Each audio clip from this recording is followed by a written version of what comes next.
Здравствуйте. В эфире «Настоящее время». Из студии в Вашингтоне с вами Наташа Мозговая. Главное в программе сегодня. В Мариуполе предотвращен теракт. Граница между Россией и самопровозглашенной Абхазией. Будет ли введен упрощенный порядок пересечения? Боевые дроны, эффективность и этика. Как всегда, начинаем с новостей из Праги. Сергей? Спасибо, Наташа. События дня в настоящем времени из Праги. Я Сергей Дорофеев. Здравствуйте. Начинаем с Украины, где под звуки канонады действует мирный договор. Боевики продолжают обстреливать позиции украинской армии, сообщают в руководстве АТО. Самая громкая тишина по-прежнему на Дебальцевском направлении. Силы, непризнанные ДНР, Дебальцевые окрестности считают своим районом, поэтому, по словам их командиров, стрелять они могут как хотят и когда хотят. Киев же заявляет, что готов начать выполнять главный пункт договора Нормандской четверки по отводу тяжелых вооружений, но как только боевики перестанут вести огонь. Если боевики будут соблюдать режим прекращения огня в течение 2 суток, это станет единым сигналом для начала отвода нашей техники. Пока идут атаки на позиции украинских вооруженных сил, пока обстреливаются мирные районы и населенные пункты, об отводе тяжелых вооружений речи быть не может. Ну и вот как ситуацию видят в командовании армии так называемой ДНР. С 4 городов начинается отвод вооружения. Это Дебальцево, Горловка, Донецк и Тельманово. Мы как бы показываем всю линию соприкосновения. Но это не говорит, что одновременно отходит от всех. Допустим, в данный момент по аэропорту идет еще обстрел. Наблюдателям ОБСЕ все опаснее работать на Донбассе. Как сообщается в новом отчете миссии, один из командиров боевиков непризнанной ДНР угрожал убить экспертов ОБСЕ. Инцидент произошел на блокпосту боевиков в Донецке. В тот же день, говорится в отчете, беспилотный летательный аппарат миссии, с помощью которого контролируется выполнение минских договоренностей, регулярно блокировался. И прямо сейчас на юго-восток Украины, в город Мариуполь. Там предотвращен теракт. Сотрудники милиции остановили машину для проверки документов.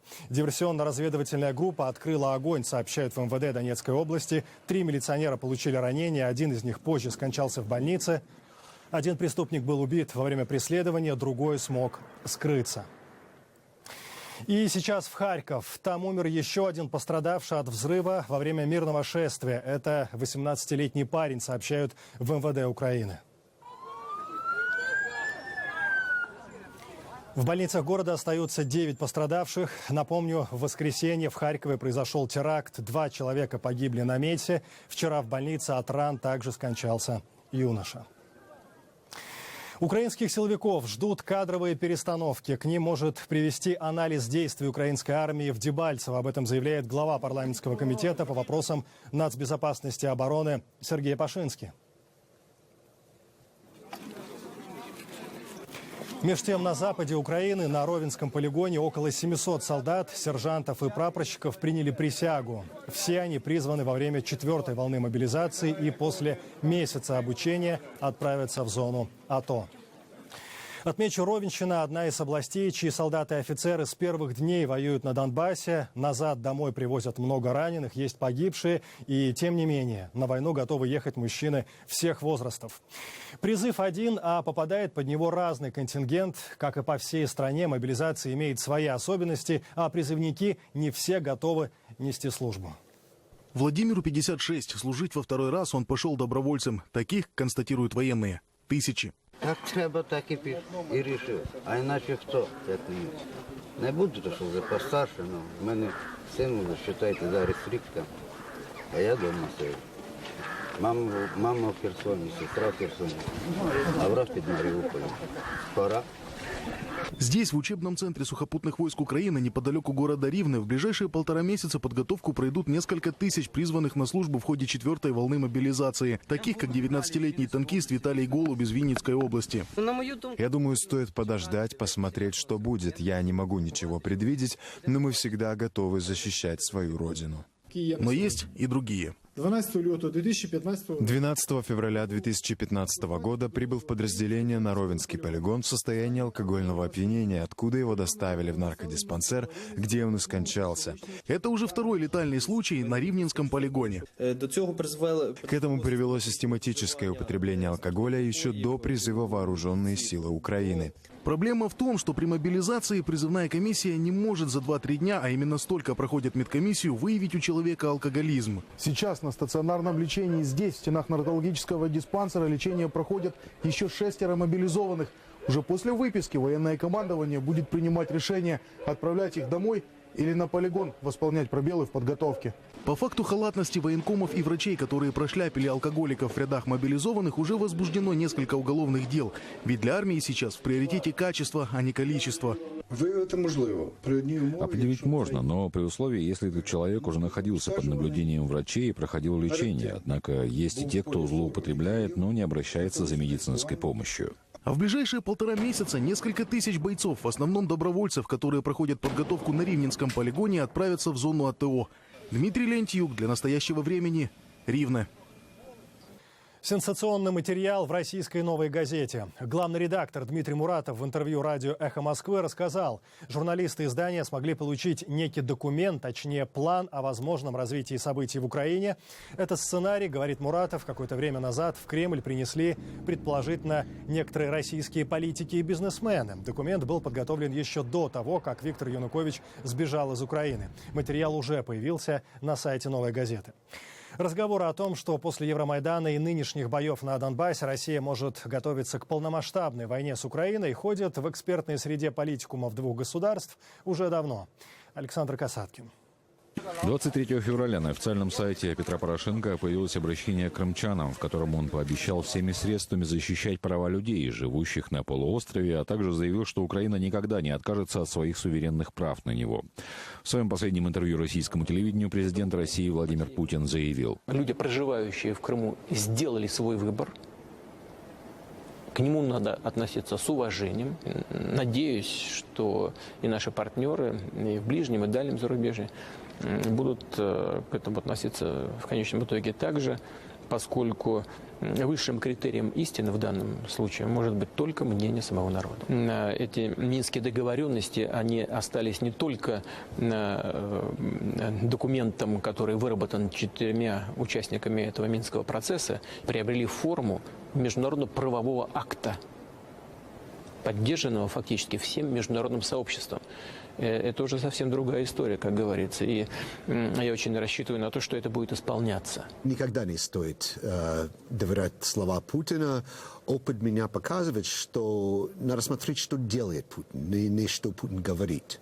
А сейчас он может говорить все, что угодно, но смотри, что его войска делают на земле на Украине. И это очевидно, что уже идет война между Россией и Украиной. Что произошло на Украине? Это серьезные угрозы для путинского режима. Не для России, но для этого режима. Это что такое Майдан? Это настоящая революция среднего класса. И для Путина это очень-очень опасно. Поэтому он должен дискредитировать сам идею, что такое Майдан. Что произошло на Украине, что произошло на Майдане. Это искусственно, это был сделан Госдеп. И то же самое внутри России, если появляется такой настоящий революция среднего класса в России когда-нибудь, они могут говорить, что это заговор из Запада. Главный слоган акции «Антимайдан», которая прошла в субботу в Москве: в России Майдана не будет. Московская полиция оценила численность акции в 35 тысяч человек. Александр Касаткин. Настоящее время. Далее у нас эфир коллег. Украина. Когда там наступит настоящий мир и можно ли его в принципе добиться дипломатическим путем? Главы МИД Нормандской четверки встречаются сегодня в Париже. И последние новости оттуда у наших коллег. Наташа. Да, Сергей, последние новости, к сожалению, не очень оптимистичные. Они действительно встретились сегодня в Париже, но им не удалось договориться о ситуации в Дебальцево. Павел Климкин, Франк-Вальтер Штайнмайер, Лоран Фабиус и Сергей Лавров вновь обсудили ситуацию на востоке Украины и запрос Украины в ООН о развертывании в Донбассе международной миссии миротворцев. Как заявил министр иностранных дел Франции, участники встречи все же обратились ко всем сторонам украинского конфликта с просьбой предоставить наблюдателям ОБСЕ полный доступ ко всем районам на востоке Украины. Сообщается, что глава МИДа России Лавров покинул встречу досрочно. Вчера министр иностранных дел Украины Павел Климкин встретился с генеральным секретарем ООН Пан Ги Муном и представил формально просьбу отправить на восток Украины миротворческую миссию ООН. Климкин приехал в Нью-Йорк для участия в специальном заседании Совета Безопасности по вопросу обеспечения международной безопасности. На этой встрече выступил министр иностранных дел России Сергей Лавров. С нами на связи штаб-квартира ООН находится наш корреспондент Виктория Купчинецкая. Вика, вообще, судя по всему, на фоне событий в Украине как-то практически не вспоминают уже о прочих конфликтах. Наташа, ну, конечно же, на этом заседании Совета Безопасности вспоминали и говорили о других конфликтах, которые являются угрозой международной безопасности. Говорили об угрозе, исходящей от исламского государства, от угрозе, которая исходит от гражданской войны в Сирии, от угрозы терроризма и экстремизма. Но если судить по выступлениям, вот особенно представителей европейских государств, с точки зрения безопасности, международной безопасности, украинский конфликт является одним из самых критических и самых таких болезненных. Это заседание происходило на уровне министров иностранных дел, и сюда, в Нью-Йорк, приехал министр иностранных дел Украины Павел Климкин, который не только еще раз выразил свое возмущение по поводу участия и роли России в украинском конфликте, он также обратился к Организации Объединенных Наций с просьбой о том, чтобы та направила в Украину миротворческую миссию ООН. Вот что он сказал на этом заседании. Мы не можем спокойно смотреть на то, как Минские соглашения систематически нарушаются, в то время как Россия переправляет самые современные виды наступательных вооружений на восток Украины и превращает Украину в военный полигон. Мы не можем принять то, что Россия превратила Крым в изолированный военный лагерь и отрезала от мира его население. Поэтому мы собираемся попросить ООН отправить миротворческую миссию в Украину. Эта инициатива не отменяет минских договоренностей. Наоборот, мы рассматриваем эту операцию как инструмент для достижения этих соглашений и восстановления мира. Павел Климкин также встретился с Пан Ги Муном, генеральным секретарем ООН. Однако Пан Ги Мун сказал ему, что решение о миротворческой миссии в Украине может принять только Совет Безопасности ООН. И здесь интересно отметить, что Россия является постоянным членом Совбеза, она обладает там правом вето, и она уже несколько раз высказывалась против направления миротворческой миссии в Украину, особенно на границу между Украиной и Россией. Россия заявляет, что Минских соглашений достаточно для того, чтобы начать мирный процесс в Украине. На этом заседании Совбеза выступил министр иностранных дел России Сергей Лавров, и он подвергал критике в основном не Украину, а США, не называя США по имени. Он упомянул Ирак, он упомянул Ливию и обвинил США, опять-таки не упоминая их по имени, в том, что они стремятся к мировому господству и к доминированию в международных делах. Вот что он сказал. В погоне за иллюзией глобального господства используется широкий набор неприглядных методов, таких как массированное давление на суверенные государства, попытки навязывания им своих решений и стандартов в политической, экономической, идеологической областях. Для непослушных припасены технологии инспирирования внутренних неурядиц и осуществления операций по смене режимов. В этом ряду и открытое поощрение антиконституционного государственного переворота на Украине год назад. На этом заседании Совета Безопасности также выступила американский представитель Саманта Пауэр, и она поставила Россию в один ряд, на один уровень с такими государствами, как Сирия и Северная Корея, странами, которые, по ее мнению, представляют серьезную угрозу международной безопасности. Вот что она сказала. Для демонстрации уважения к работе ООН необходимо действовать с добросовестными намерениями в соответствии с уставом ООН. Однако, несмотря на основополагающие требования к странам-членам ООН уважать территориальную целостность, Россия сегодня готовит, вооружает, поддерживает и воюет в одних рядах с сепаратистами, которые силой захватили украинскую территорию. Это грубое нарушение устава ООН и угроза суверенитету и соседнего государства. Оно уже стоило 5700 человеческих жизней и привело к тому, что 1 700 000 украинцев стали перемещенными лицами. Спасибо. На связи из штаб-квартиры. Ну, еще одна последняя новость. Да, Вика, ты что-то хотел добавить? Но еще одна последняя новость из ООН, Наташа. Я хотела сказать, что сегодня стало известно, что одна из организаций ООНовских предоставит Украине гуманитарную помощь в размере более $300 миллионов. Наташа. Да, спасибо, Виктория. На связи из штаб-квартиры ООН была наш корреспондент Виктория Купчинецкая. Число американцев, поддерживающих предоставление Киеву летальной помощи, растет. По данным опроса общественного мнения, проведенного Центром Пью в конце февраля, этот показатель увеличился на 11% по сравнению с апрелем 2014 и составил 41%. Опрос проводился среди 1500 респондентов.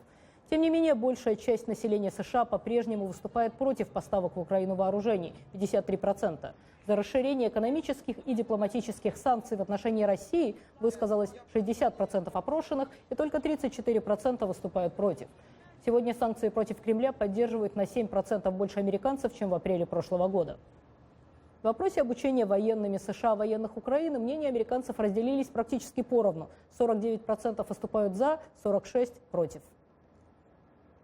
Очередной раунд переговоров по иранской ядерной программе в Женеве завершился ставшей традиционной фразой «Мы достигли некоторого прогресса, но нам предстоит еще долгий путь». Это слова высокопоставленного представителя американской администрации.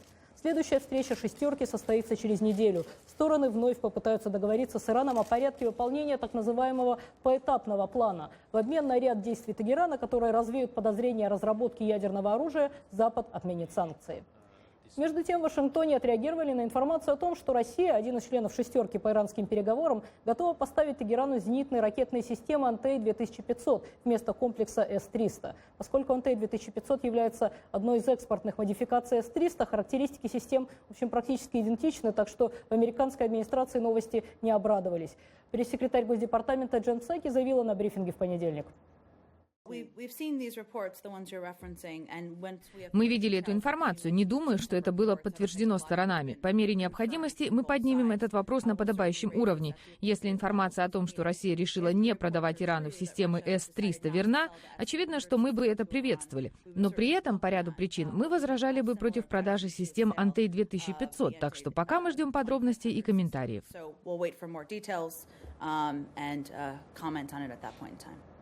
Мир задается вопросом не только отношений России с Ираном, но и с ближними соседями, особенно если статус некоторых из этих регионов не признан мировым сообществом. Передаем слово коллегам в Праге. Как отражаются геополитические планы Кремля на жизни простых граждан соседних государств? После недавнего заявления помощника Путина Суркова вообще убрать границу между Абхазией и Россией, местное население надеется на упрощение порядка перехода. Сейчас там немноголюдно, февраль вообще неподходящее время для отдыха в субтропическом крае, поэтому на КПП ПСОУ чаще встречаются пешеходы из приграничных поселков. Что сегодня на границе? Материал нашего корреспондента. По словам одного из работников таможенной службы, около 3000 машин в сутки проезжает через пограничный мост. В Гагрском районе расцвела мимоза. Раньше срока, но спрос в ближнем зарубежье, если так можно назвать Адлер, довольно высокий. Вот и везут тачками абхазские предприниматели из своих городов первый весенний цветок. Он у нас в саду цветет, мы несем в Россию на 8 марта радовать женщин. Желающих много, мимозы мало в этом году. Все раньше срока расцвело, поэтому люди раньше закупают, потому что к 8 марта уже не будет мимозы. Для Джульетты Шахинян торговля мимозой заработок не основной, но с ее зарплатой в 7000 рублей довольно ощутимое подспорье. От 100 рублей за килограмм мимозы отдают на той стороне. Для многих перевозка малых объемов товара на тачках через пешеходный пропускной пункт чуть ли не единственный способ выжить. Как говорит Лариса Чебанник, граница ее кормит.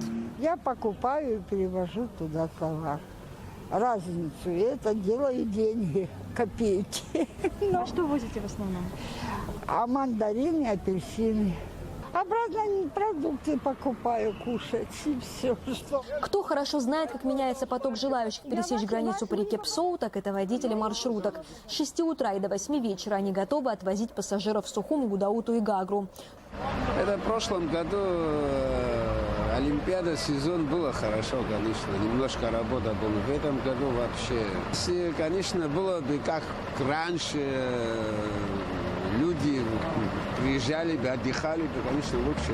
А где? Нету.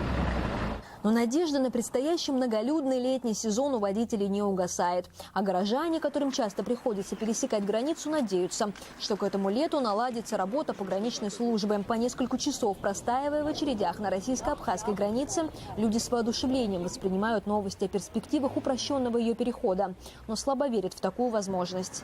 Марианна Котова специально для настоящего времени.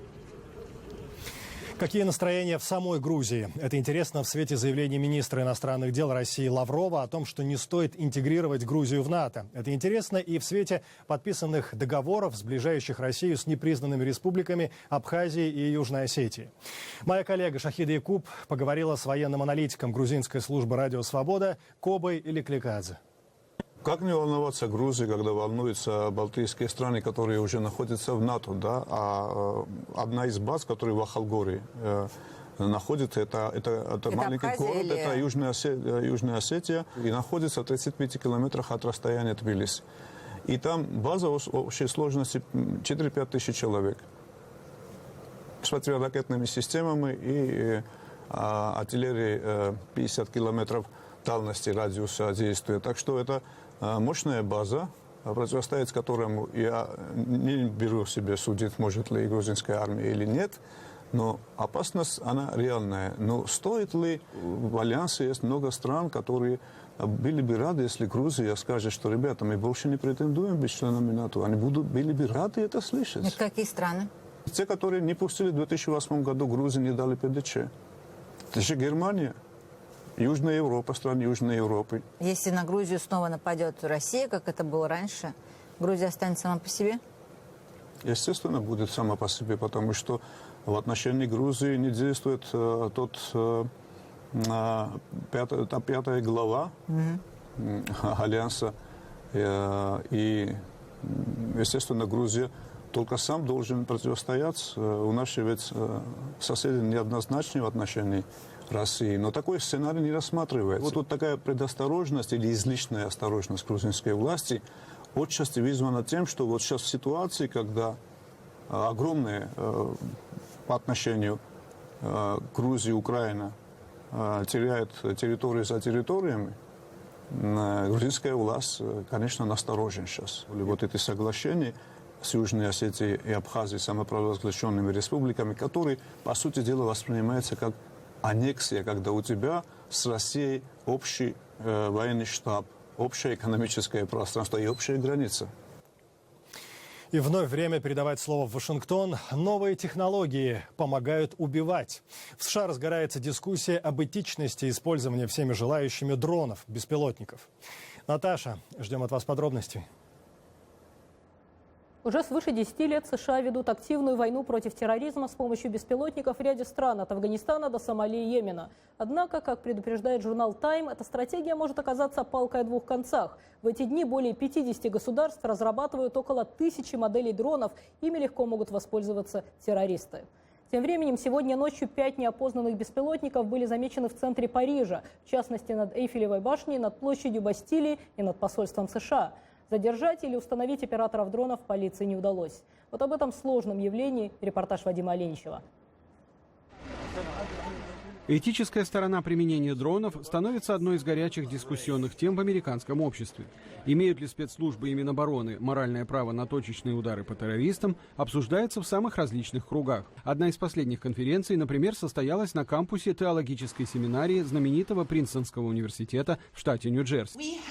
Администрация президента и Госдепартамент проводят одну политику, а ЦРУ совершенно другую, порой противоречащую официальной позиции по внешнеполитическим вопросам. Сьюзан Тисселтвейт, бывший президент теологической семинарии Чикаго. Дроны позволяют применять насилие в тех точках и ситуациях, где невозможно применение живой силы. Беспилотники расширяют театр войны. Отсюда можно сделать вывод, что дроны превращают весь мир в поле боя. Дистанционное управление убийством расстраивает теолога Джорджа Хансингера больше всего. Это как видеоигра. Вы видите солдат, пилотов, которые шутят между собой. Вы видите, что происходит на экране. Дроны подрывают людей, пролетая над улицами и перекрестками. Но по какому праву? Сторонники программы применения беспилотников указывают на несомненные заслуги по ликвидации известных террористов в Афганистане, Пакистане, Йемене. Во время визита в Индию президент Обама подтвердил, что атаки продолжатся в Йемене, несмотря на кризис руководства в стране. Пока что для администрации США дроны в воздухе – это лучше, чем солдаты на земле. Альтернатива – размещение американских войск на этой территории, что, возможно, создаст больше проблем, чем позволит решить. Вопрос безопасности встал на повестке дня после того, как игрушечный дрон был обнаружен на территории Белого дома. Менее месяца назад вот сюда, на лужайку Белого дома за моей спиной, случайно упал дрон, запущенный неосторожным жителем Вашингтона из окна своей квартиры. Это произошло в 3 часа ночи, президента Обамы не было в резиденции и никто не пострадал. Однако инцидент продемонстрировал, что ничего не стоит оснастить такой летающий аппарат бомбой и запустить его в окно любого здания. По иронии судьбы, тот же самый принцип внезапности и эффективности лежит и в основе использования боевых беспилотников, состоящих на вооружении Пентагона. Однако, по мнению некоторых экспертов, такие, выражаясь фигурально, удары в спину террористам каждый раз действуют на них как красная тряпка на быка. Не исключено, что атаки на торговые центры в США, которыми пригрозили американцам исламисты группировки Аль-Шабаб, могут быть осуществлены как раз с применением дронов. Выходец из Судана имам Мохаммед Магид говорит, что атаки беспилотников способствуют тому, что все больше молодых людей вступают в ряды экстремистов. Каждая такая операция вербует новых террористов. Вот почему все больше военных специалистов в США предлагают следующее решение. Удары с воздуха нужны, но всех врагов Америки так не убьешь. Поэтому незачем посылать дроны во все уголки мира. Гораздо эффективнее, когда их мишенью становятся главари крупных организаций с сильной централизацией командования и жестким подчинением на местах, таких как Исламское государство или Аль-Каида. Постоянная угроза ударов беспилотников с отсутствием возможности ответить на удар может помочь раздробить эти группировки на более мелкие ячейки, не способные осуществлять крупные террористические операции. Вадим Оленичев, Джером Соколовский, Андрей Дегтярев. Настоящее время. Вашингтон. Сепаратисты? Ополченцы. Агитация и пропаганда. Человек. Государство. Эмбарго на поставки. Покупайте свое и усвоите. Порядок. Как разобраться? Все события дня в новом телевизионном проекте «Настоящее время». Другие темы бывшего зятя президента Казахстана нашли без признаков жизни в австрийской тюрьме. Передаем слово коллегам в Праге. Сергей? Рахат Алиев находился в австрийской тюрьме по обвинению в причастности к убийству 2 человек. Тело Алиева обнаружила сегодня утром охрана в душе его одиночной камеры. В службе исполнения наказания Австрии сообщили, что Алиев повесился, однако его адвокат в это не верит. Кем был Рахат Алиев? Об этом наши коллеги из Рейтер. В 2007 году Алиеву, на видео он в сером костюме с фотоаппаратом, предъявили обвинение в похищении руководителей Нурбанка, акционером которого он являлся. Сам он отвергал все обвинения и называл дело политически мотивированным. Алиев укрылся в Австрии, где в июне 2014 года добровольно сдался местным властям. Рахат Алиев работал в Комитете национальной безопасности Казахстана и службе охраны президента, а позднее занимал должности посла в Австрии и представителя страны при ОБСЕ. Он неоднократно подвергал критике деятельность Нурсултана Назарбаева. Благодарим всех наших зрителей. Смотрите нас в эфире своих национальных телеканалов. А настоящее время вновь наступит уже завтра. Я Сергей Дорофеев. Всего доброго и до свидания.